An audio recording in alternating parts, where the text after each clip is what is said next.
Hello everyone, welcome back to the channel. I'm Ben, this is Books of Baggins Con, and today I am coming to you with my November reading wrap-up. And man, it's been a few weeks since I got in this seat to film video. I was about to film video a few weeks ago about the Reactor Mag list of most iconic spec fic books of the 21st century. I was going to do a bit of a rant on it, and I was about to film it, but I was busy, and then I got sick with a cold.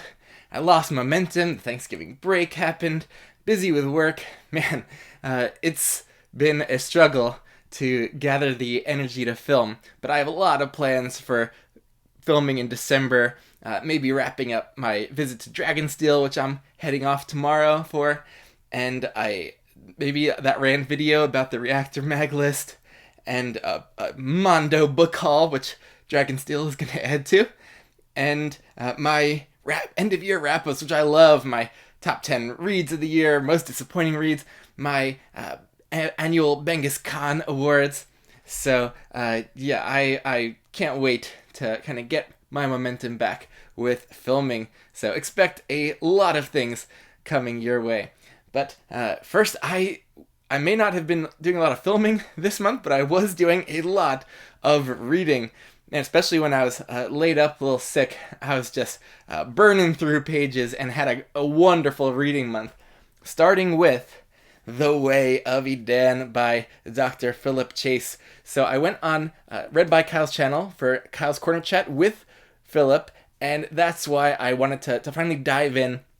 And man, I had a great time with this. I just got very quickly immersed in the setting and the story and these POV protagonists, and then we get some antagonist POVs in the kind of priestly class, and they were fantastic and extremely engaging and nuanced and multifaceted. And so I'm just loving that this has a classic feel, but with a very sophisticated approach with character and world building. And man, I'm really looking forward to continuing this series. I know I've seen a bunch of people say it took them some time to get attached to our primary POV protagonist, Dayraven, but I kind of love the earnest kind of teenage farm boy archetype where they're thrown into a very heavy position and situation and have to make their way with the help of some friends. I love this style of fantasy story, and so I was pretty attached to Dayraven from the beginning, and yeah, and it was very surprised like what ended up happening in this first book. Like we covered some ground, and some twists and turns happened that I did not expect, that really just ratcheted up the tension and stakes. And I thought it was gonna be more of a smoother ride into this series, but with it just being a trilogy, I guess we have to really pack in a lot, and so I loved that aspect of this as well. So, man, huge hit for me. Can't wait for book 2, continuing probably before the end of the year. So, yeah, loved this Edan Trilogy starter. If the Edan Trilogy felt very fresh for me in reinvigorating my love for starting new epic fantasy series, which I haven't done a lot of in recent years, the next one was more of a stale read that disappointed, and that was the new Bobverse release by Dennis E. Taylor, Not Till We Are Lost. So I did this one just on audio, like I've done all the previous Bobverse books, and man, it just did not work so well for me. It was engaging because of Ray Porter's narration, which is very comforting for me. But I read all the previous 4 Bobverse books in a row about 4 years ago now, and so it's been a while, and so I lost momentum with a lot of the plotting and details of the different Bob clone characters, and that hurt my experience. But more so, I just don't think Taylor has thought of enough real new plot points that are interesting to carry this series forward. I think we should have just ended at the first trilogy. That was engaging and tense, and just told a very coherent story as the different Bobs are going out to different places. And I'm re-listening to a bit of book 1, and I'm just loving that so much more than this book 5. Book 4 was an interesting kind of reset. We paused in just one location, spent a much longer time there, and that I didn't love that as much as the first few books, but it was more interesting to me than this, where I think we're recycling a lot of the same plotting and situations, and even some of the new ones with wormholes were just fairly dull. And yeah, I think for anyone who's thinking about continuing Bobverse at this point, just maybe wait until there's more releases, because this really just also ended without much happening, where it feels like it's just volume 1 of a larger story, and so it's not a very satisfying standalone book. So a lot of things not loving about this. Just like with Murderbot, this Bobverse series just seems to be dragging out in a way that is not very satisfying for me. So yeah, not very happy with that release. And I was really looking forward to getting back into that series that I had really liked before. So not a big success there. I think I landed at 3 stars because I didn't hate my time with it. It was just more boring than I was really hoping for. And Ray Porter's narration is great. So at the very least, it was kind of comforting to listen to. But everything else I read, though, was a big success. So I was pretty heavy this month in just 2 series. That's the Sarantine Mosaic by Guy Gavriel Kay and the Vorkosigan Saga. And so I think I'll start with the Sarantine Mosaic. I had a wonderful live chat on the channel with Zamar and Nico, and you can check that out if you want in the live section. And the first chunk was non-spoilers, and then we get into the nitty-gritty as we go through the book. And this was a surprisingly successful standalone read for me. I didn't feel like I had to jump right into Lord of Emperors to have a kind of satisfying experience. So this one I really liked. I liked the kind of Byzantine setting. That felt new for me, and some of the fantastical elements were great. And yeah, this had some absolutely memorable sequences that have stuck with me really vividly over these last few weeks. And then much more recently, I finished the duology with Lord of Emperors. So I'm not sure if Kay kind of planned this as kind of one long book and then just kind of split it because it got too long, or if he really planned this as a duology. But I gotta say, I think it works as 2 separate books, and it feels like a mini series to me, because it picks up after a little bit of a time skip, and we are just enmeshed in the Byzantine politics of the alternate Byzantium that he has created here with Sarantium. And the cast of characters is just very vivid and comes alive. There's really tense twists and turns, and yeah, it was a satisfying ending. I really loved the way it ended, and there were definitely some plot turns that I did not see coming, and that shook things up.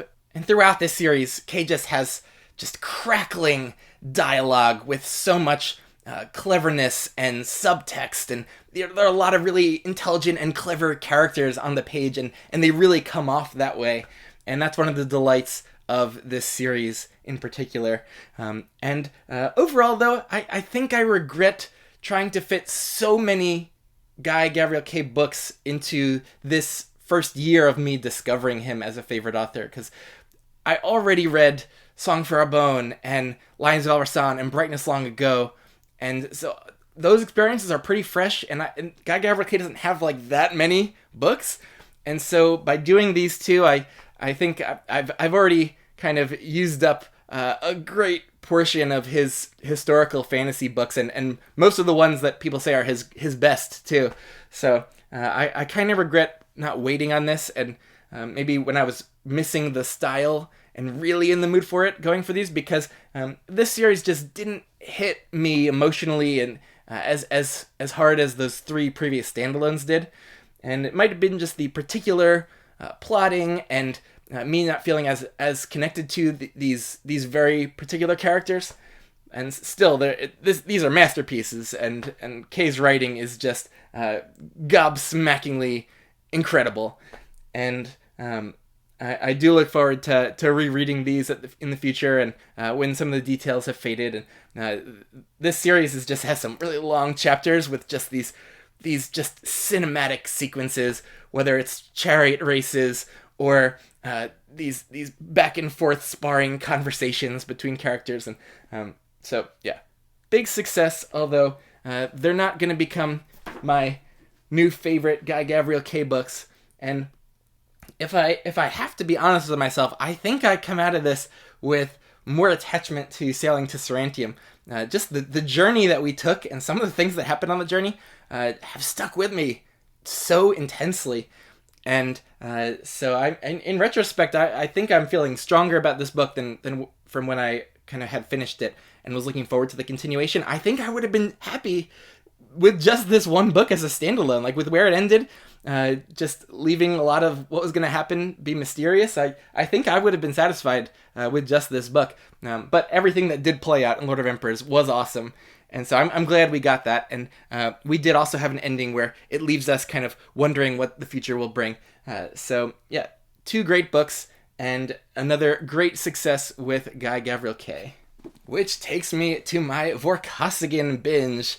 So I had kind of paused for a little while on Vorkosigan, with the next book in the chronology kind of being a standalone in the series, Ethan of Athos, and I didn't know what to expect with that book, and so it took me a little while to give it a go, and I did it out of this omnibus, and man, this was a huge hit for me. I loved this. I wish it was not a standalone, and that we got more from this character and this planet, Athos, because this was such a cool world-building little twist that Bujold put on this, where this planet of Athos is just an all-male planet, and they kind of sustain their population by getting outside kind of embryonic donors and doing lots of just artificial kind of uterine replication. And in this society, they kind of have all this mythology around women as almost like demonic beings, and the men are very afraid of women, and it's a very secluded planet, and it seems like a very utopian society there. But Ethan has to go on an adventure off planet to kind of get a hold of new cultures for their reproduction institution, to be able to continue the planet, really, because everything's at stake for them. And man, Ethan out and about and actually meeting women for the first time, and befriending an old friend from the Miles side of the series, or at least being forced together as comrades. This was a great odd couple duo in the book. This was tense. It was a great little mystery that didn't have too many moving parts and took place on a space station, and just a new kind of, besides the Athos world building, we got new cultural world building with this really big, long established space station, this Klein station, where people have been born on there, and I got almost the feel like it could have inspired some of the world building in the Expanse series with the Belter populations. And man, Bujold I think is just a major influence on a lot of my favorite more recent sci-fi, whether it's the Expanse or Christopher Rocchio, and it's fun to see those resonances.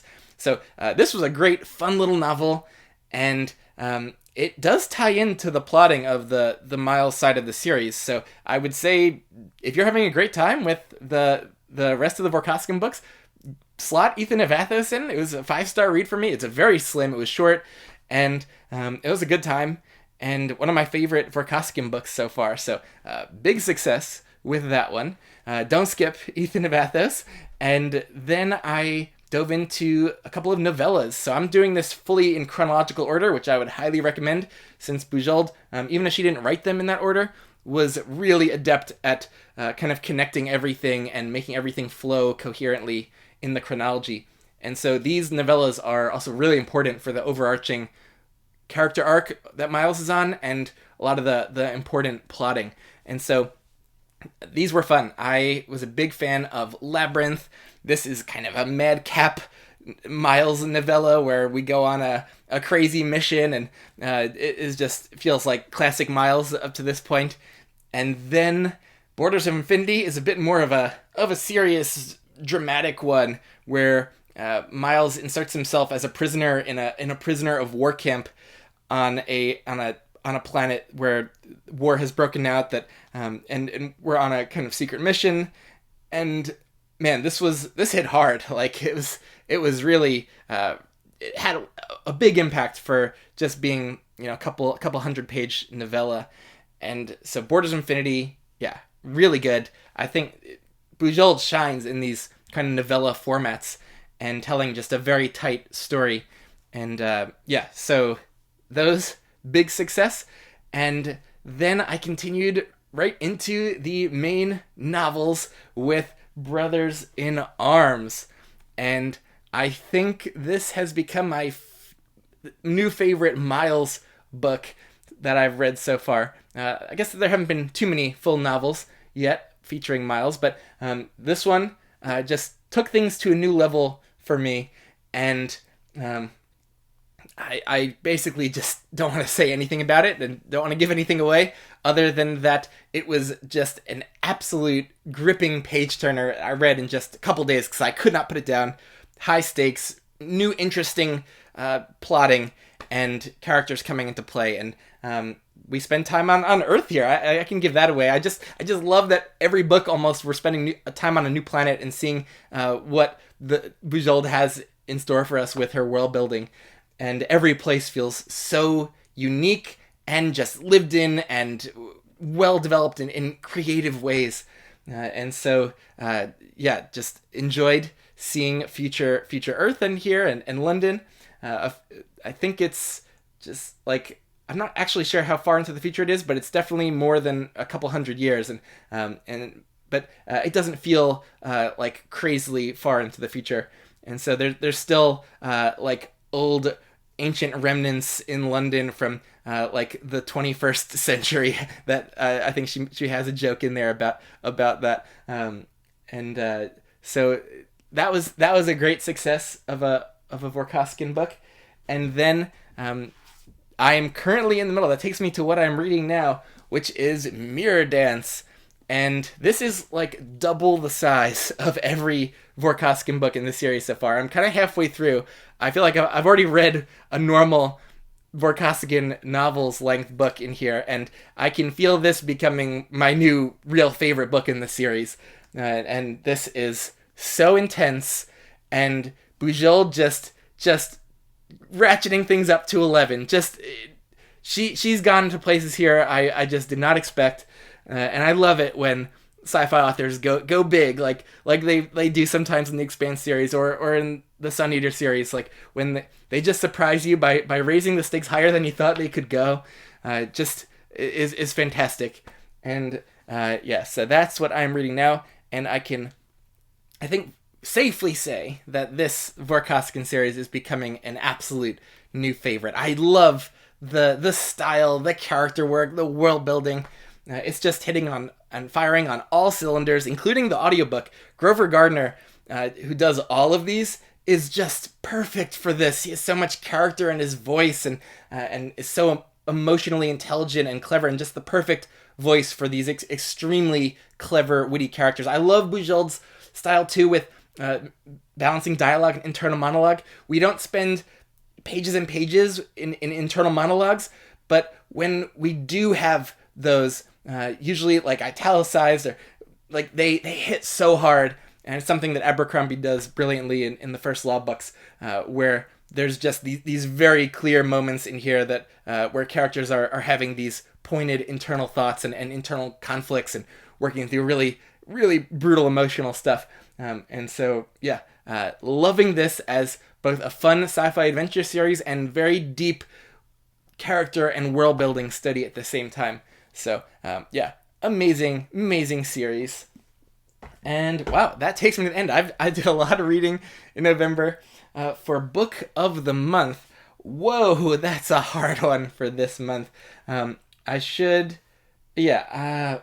goodness gracious, I am just spoiled for choices here. Man, The Way of Edan. We have a couple different Vorkosigan ones. I don't want to say Mirror Dance because I'm still only halfway through there. Two amazing Guy Gavriel K books. Like, what is going on? Oh no. All right, we gotta do it. My book of the month for November 2024. I'm stringing it out. Oh boy, I don't know. Oh dude, this is tough.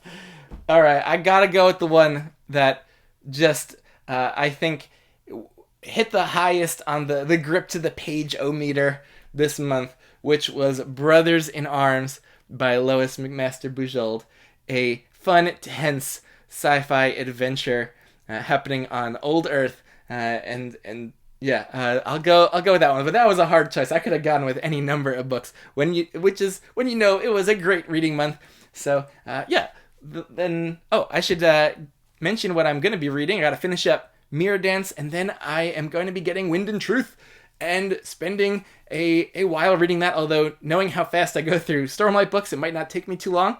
And I've already read all the preview chapters, and that is one of the things I was reading throughout the month. And I will say I'm not too impressed with this first chunk of Wind and Truth. I think it could have been edited down really, really to a large extent.